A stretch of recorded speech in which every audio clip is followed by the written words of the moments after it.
Video শুরু করার আগেই বলবো, যারা গরিব আছেন প্লিজ ভিডিওটা দেখেন, আপনারা কষ্ট পাবেন। আমি গরিবদেরকে এই ভিডিওটা দেখাতে যাচ্ছি না। অনলি বড়লোকস are allowed to watch this video. মানে সব থেকে বড় ফানি ব্যাপার কি জানেন, আমি নিজেকে সব থেকে বড় হিপোক্রেট লাগতেছে এখন। আমি এমন একটা প্রোডাক্ট আপনাদেরকে দেখাই দিচ্ছি যে প্রোডাক্ট আমার নিজের কাছেই নাই, যে প্রোডাক্ট আমি নিজে কখনো ইউজ করি নাই, যে প্রোডাক্টটা কেনার যোগ্যতা এখন পর্যন্ত আমার হয় নাই।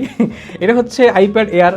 আমি আজকে হাসবো, কেন হাসতেছি জানেন? মানে হাসতেছি এই কারণে যে এমন একটা প্রোডাক্টের ভিডিও করতেছি যে প্রোডাক্ট আমি নিজে ইউজ করতে পারতেছি না। আমার ইচ্ছা আছে একটা আইপ্যাড থাকবে, আমার ম্যাক মিনি থাকবে, আমার ম্যাক মিনি না মানে অ্যাকচুয়াল ম্যাক প্রপার বড় ম্যাক থাকবে, তারপর হচ্ছে যা আছে অ্যাপেলের যা আছে সব কিনালাম। বাট স্টিল এখন পর্যন্ত আমার কাছে আইপ্যাড এয়ার কেনার টাকা পয়সা হয় না। যদি হয় তাহলে কিনবো। এই আইপ্যাড এয়ার থেকে শুরু করে হচ্ছে আপনার আইপ্যাড মানে আইফোন, আইপ্যাড মানে অ্যাপেলের আইপ্যাড থেকে শুরু করে ম্যাক থেকে শুরু করে যা জিনিসপাতি আছে সব হচ্ছে লিলিপুর শপে পাওয়া যাচ্ছে। আপাতত আমি আপনাদেরকে এটা দেখাই, মানে আমি যে আনবক্স করবো সেই সাহসটা আমার পর্যন্ত নাই, বুঝছেন? তো আপনি জাস্ট প্রোডাক্টটা দেখেন, প্রোডাক্টের বক্স দেখেন।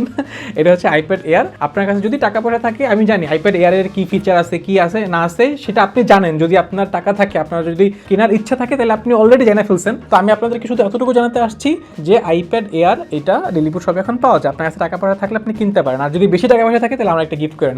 Thank you, tata.